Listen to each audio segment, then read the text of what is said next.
Hello, good morning mga day, mga followers ko. Mo din na mong room sa Casa Eliticia.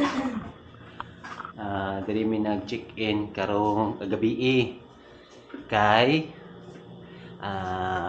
karon na mo ang Pidus. So walking distance naman diri. Mo nang diri mi og barato ra pud siya. So karon na mo ang schedule 8 AM. So karon baba mi kay mag-breakfast mi. Okay, see ya mga day. Hello. Nami sa reception, so mag-breakfast mi. Kay free among breakfast. May kabalo asa ang entrance free. Na sa pikas.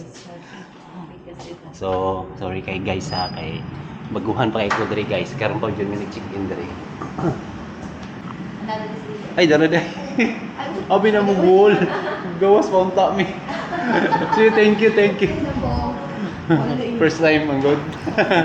Hello mga day, ito na yung araw ng Pidus namin. Sa wakas nakuha na namin yung result ng medical namin.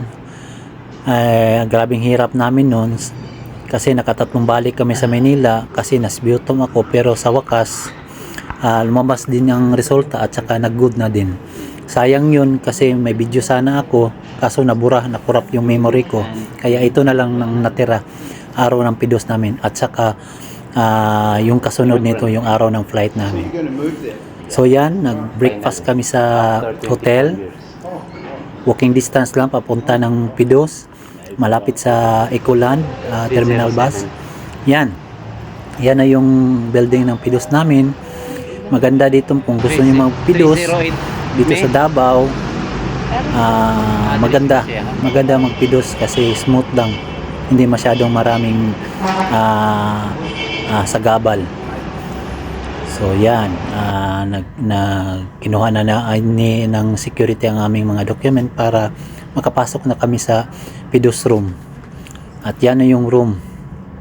Excited na kami kasi nga ito na yung last na part before ka mag-departure. So stay tuned kayo sa departure namin. May video ako nun para makita nyo kung anong nangyari sa flight namin. Okay, maraming salamat mga day. Huwag niyong kalimutan magsubaybay. See ya. Thank you.